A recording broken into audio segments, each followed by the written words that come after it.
Hi, Mike from Wine by the Book, and we're very privileged to be here tasting a selection today with Jesse Lange, the winemaker at Lange Estates and Winery. If you like the wines, yeah. Yeah, trust me, I'm sure I'm going to like these. These are going to be delicious. Tell us about our first selection today. So this is our Pinot Gris Reserve, which is a varietal that my family helped pioneer back in 1987. And we were the fourth producer of Pinot Gris in all of North America. Oh, wow. My folks, Don and Jesse. So this is a style we helped to kind of create here. This is all predominantly barrel fermented Pinot Gris, big French oak puncheons, big 500-liter barrels, and then a little bit in one concrete cube. Oh, okay.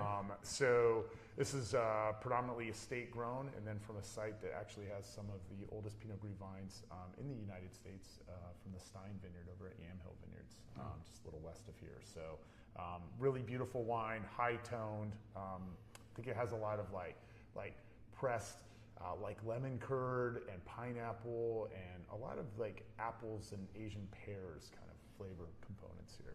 Yeah, so a little bit more of the tropical fruit then. Yeah, definitely. Yeah, and it kind of like toggles between tropical and citrus-driven fruits too. But yeah, the wine has good richness, and some of that comes from that barrel fermentation. But it also has that bright acidity, which makes it like finish on a high note. And I think when you have natural acidity in the wine, you can have high acid, but the wines are balanced together. Right. When you add tartaric acid, it creates this gap in the wine that makes it stand out in a more unpleasant way. And for us, I think natural acidity is really part and parcel with keeping balance in wine. Yeah, I mean, it gives it a whole different sort of flavor on the palate and texture on the palate. This is amazing. This is really delicious. Yeah, really it's delicious. special bottling. Now, Pinot Gris is becoming a lot more popular, it seems, with some of the vineyards in Willamette. Yeah, I mean, the first 10 producers of Pinot Gris were from this state. So I think the Oregon put this varietal on the map. Yeah. As a non, as an alternative to Chardonnay, Pinot Gris has always been a really growth category for our state. And I think some of the top examples in the New World for Pinot Gris come from our valley. Oh, cool. That's interesting. Yeah, really small bottling. We just did like 600 cases of this. So we make really limited amounts of all the wines, but Pinot Gris for this bottling is pretty small lot. And would you put this into distribution or save it for the club? A little bit delicious? Yeah, and it goes great with like shellfish or like pasta. Yeah.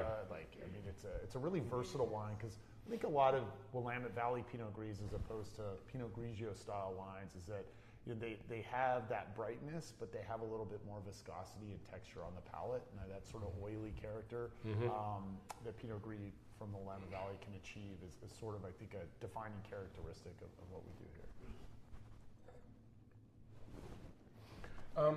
So let's talk about the soil a little bit. So what's the soil composition of your vineyards here? Yeah, the soil composition, very key aspect of what we call terroir expression, right? And predominant soil here in the Dundee Hills is volcanic in nature. So they're 25 to 12 million years old on average, and are either two subtypes, either Jory or Nicaea. And that allows you to get some of the minerality that you can get that really helps the Willamette. I think the Willamette Valley ones stand out. Yeah, indeed. It's such a key aspect of that. Yeah. Like Pinot Noir is like this, expression. It's the result of a long algorithm of expression that loads thousands of variables, a lot of which we know about and some we don't probably. But I'm definitely convinced that soil is a major component for terroir expression. Yeah. So it's funny because it's sort of like a contest with my friend Ben that owns the wine shop in terms of, okay, here's a Pinot, where's it from? Is it Paso Robles? Is it California? Is it, or is it Willamette Valley? Or is it Burgundy? So, but I've gotten quite good because, that Willamette Valley is just so unique, right? Yeah, sure. And that's really my favorite. Even over the Burgundies, right? Sure. Well, some of the older Burgundies are really delicious. Oh, so yeah. I'm not going to discount those, but for a good Pinot, right, I'll take Willamette Valley any day of the week. Indeed, yeah. It's a great place to grow these varietals, and it's just God put it here. We're just happy to be here. Right, taking advantage of it. Almost why I think about the duality a lot more in my old age of making wine, where I'm thinking about like how to just play off of the things. You take the strengths, but then you want to play off it. If I have a vintage that's very, austere, I think about maybe turning the small dials that we can and the levers to maybe like tease out more richness in the wines. But if I have a vintage like this last one, 2025, that can be a little opulent and rich, I'm always thinking about how to create more like austerity in the wine and more like restraint. It seems like that especially some of the bigger brands, right, are really moving towards consistency. Oh yeah. And it just, I mean, I don't know how you. Well, I think I know how you feel about it because I just heard the speech, right? To me, but it just seems like a shame because you lose that uniqueness. You lose, when you get into vintage and you try it. You've got that expectation, how good is this going to be, right? And how's it going to be different from the last? Right. I mean, we did a side-by-side tasting of, 2022 and 2025 Chardonnays yesterday, and it's completely different. Right. And that, that's what I love about the wine industry and wine. Right. It's just so different. You never know what you're going to get. No, and I think you want to have consistency of quality and consistency of style, but allow the vintage variation to sort of like help define itself. Because I mean, wine is different like that. I mean, we put a vintage stamp on everything. Yeah. What other products do that? Right. I don't mean like Coors Light, Born on Dating or whatever. I mean, this is reflective of the growing season in which it all came to be, and every growing season is different. Some are heartbreaking. Some, you look at them, you remember all the trials and tribulations that you had and the conditions that created them. And I think part of craft wine is about expressing that, or at least reflecting that, or showcasing that. Maybe not making that, because you we have these terms like winemaker. I think they're just so overdone. Yeah. Like you made the wine, you didn't make the wine. The yeasts made the wine.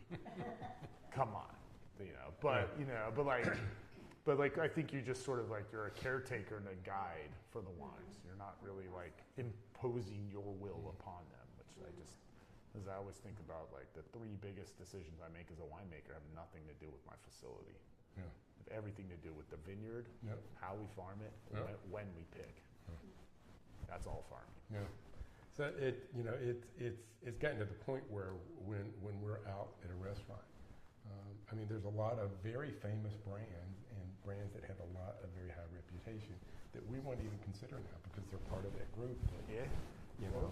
You start to take you have to fulfill a niche. You've created a niche maybe, and you have to keep consistency over like I guess uniqueness. And, I think that's always that push and pull in the wine industry, and I've definitely had all those discussions internally for decades. Yeah.